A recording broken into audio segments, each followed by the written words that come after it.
నమస్తే, welcome to BRK news. నేను మీ మధు. మిత్రులారా, ఈరోజు మనం మాట్లాడుకోబోయే అంశం ఏంటంటే ఒక ఇద్దరు నాయకులు లైన్ క్రాస్ అయ్యి మరి మాట్లాడుకుంటున్నటువంటి పరిస్థితి. వాళ్ళెవరో కాదు, బీజేపీ ఎంపీ ఈటెల రాజేందర్, అలాగే జగ్గారెడ్డి, సంగారెడ్డి మాజీ ఎమ్మెల్యే జగ్గారెడ్డి. మరి వీళ్ళిద్దరికి ఏం పంచాయతీ వచ్చిందనే కదా మీ అనుమానం. అయితే దానికి ఒక చిన్న క్లారిటీ ఇచ్చే ప్రయత్నం చేస్తా. దీనికంటే ముందు ఒక చిన్న విషయం చెప్తా. ఏంటంటే హైడ్రా కమిషన్ రంగనాథ్ గారు ఒక ప్రెస్ మీట్ పెట్టారు. దానికి సంబంధించి దీన్ని మొదటి నుంచి వ్యతిరేకించుకుంటూ వస్తున్నటువంటి వ్యక్తి మన బీజేపీ ఎంపీ ఈటెల రాజేందర్ గారు. సో హైడ్రా కమిషన్ రంగనాథ్ ఒక ప్రెస్ మీట్ పెట్టిన తర్వాత ఇక్కడ బాచ్పల్లి ఏరియాలో పోయి పర్యటించిండు. ఎవరు? BJP MP Eatala Rajender. పర్యటిస్తే అక్కడ ఒక అపార్ట్మెంట్కి ఈ హైడ్రా కమిషన్ వాళ్ళు నోటీసులు ఇచ్చినారు. సో ఈ హైడ్రా ఎంతసేపు ఉన్న కూలగొట్టుడేనా? అటు పేదల ఇళ్ళు కూలగొట్టే, ఇటు మొత్తం అన్ని ఇండ్లు కూలగొడుతుందని చెప్పేసి బీజేపీ ఎంపీ ప్రెస్ మీట్ పెట్టి చాలా గరమై మాట్లాడిండు. ఏమని మాట్లాడిండంటే ముఖ్యమంత్రిని పట్టుకొని వాడు తుగ్లక్ పాలన, సైకో, శాడిస్ట్, ఇవన్నీ మాట్లాడిండు. ఇవన్నీ మాట్లాడిన తర్వాత ఎందుకంటే ఇప్పుడు ఏదైతే అపార్ట్మెంట్కు నోటీసులు ఇచ్చినారో ఆ నోటీసులు ఇచ్చిన క్రమంలోనే మీరు ఈ అపార్ట్మెంట్ కూలగొట్టొద్దు, ఇట్లా పేదల ఇల్లు కూలగొట్టొద్దు, ఈ హైడ్రాను కొంచెం వెనక్కి తీసుకోమని చెప్పేసి మాట్లాడితే అక్కడ ముఖ్యమంత్రి మాట తప్ప ఈ హైడ్రా ఇంకెవ్వరి మాట విననటువంటి పరిస్థితి.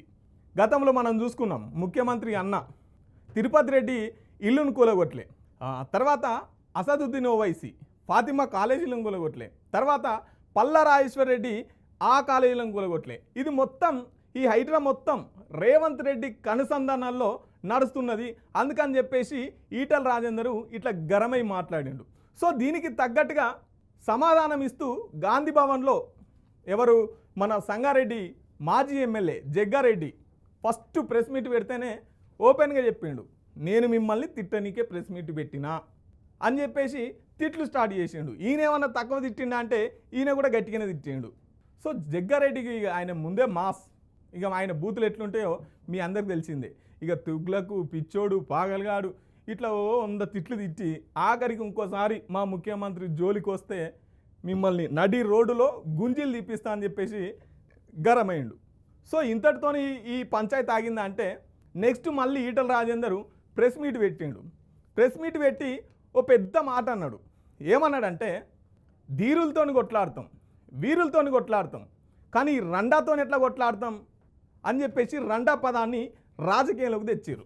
సో ముఖ్యంగా ఇంతకంటే ముందు ఈ రండా పదాన్ని ఉపయోగించింది ఎవరంటే కాంగ్రెస్ అధికారంలోకి రాగానే ముఖ్యమంత్రి రేవంత్ రెడ్డి ప్రెస్ మీట్ పెట్టి 2024 ఫిబ్రవరి 5వ తారీఖు నాడు మన నాగార్జున నీళ్లు ఆంధ్ర వాళ్ళు మలుపుకపోతున్నప్పుడు ఆ సందర్భంలో పెట్టిన ప్రెస్ మీట్. దాంట్లో ఏమని మాట్లాడిందంటే అప్పుడు వైఎస్ జగన్ వచ్చి నీళ్ళు ఎత్తుకపోతుంటే ఈ రండా ముఖ్యమంత్రి, ఈ రండా అని చెప్పేసి ముఖ్యమంత్రి అప్పట్లో గతంలో పనిచేసిన ముఖ్యమంత్రి కేసీఆర్ మీద ఈ పదాన్ని ఉపయోగించినటువంటి పరిస్థితిని మనం చూసినాం. సో ఇప్పుడు దీన్ని కట్టగట్టుకొని ఈ కాంగ్రెస్ వాళ్ళంతా మా ముఖ్యమంత్రి రండా అని ఎట్లా అంటామని చెప్పేసి మూకుమ్మడిగా ఇటు ఈటెల రాజేంద్ర వైపు దాడి చేస్తున్నారు మాటలతోని. కానీ వీళ్ళకి తెలవాల్సిన విషయం ఏంటంటే ఈ రండా అనే పదాన్ని తీసుకొచ్చిందే రేవంత్. ఈ రండా అనే పదాన్ని తీసుకొచ్చిందే రేవంత్. ఇప్పుడు రండా అని చెప్పేసి దాన్నే ఈటెల రాజేందర్ ఉపయోగించిండు.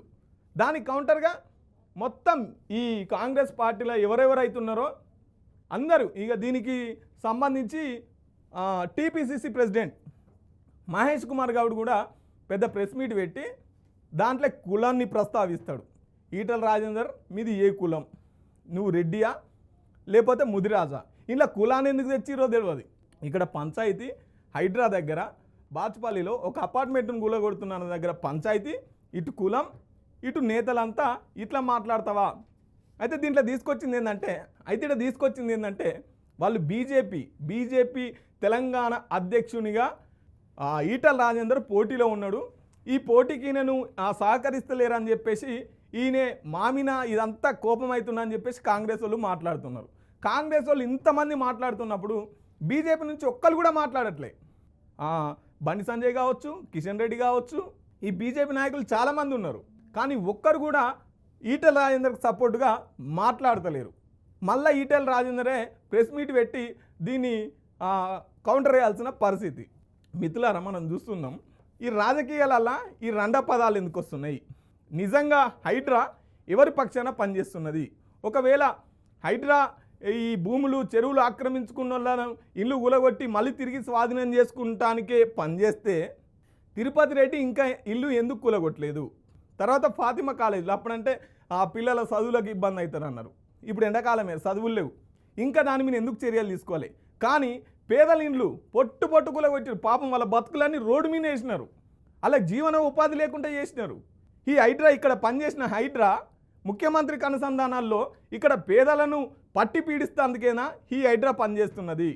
తర్వాత ఈ పాలిటిక్స్లో ఇటువంటి బూతు పదాలు ఎందుకు వస్తున్నాయి? ఇప్పుడు నోటీసులు ఇచ్చినటువంటి బాచ్పల్లిలో ఈ ఇండ్లు ఉంచుతారా, కూలగొడతారా? వీటి మీద చర్చ నడుస్తుంది మిత్రులారా. చూద్దాం మరి రేపు ఏమవుతుంది, ఈ లొల్లి ఎంత దూరం పోతుందో.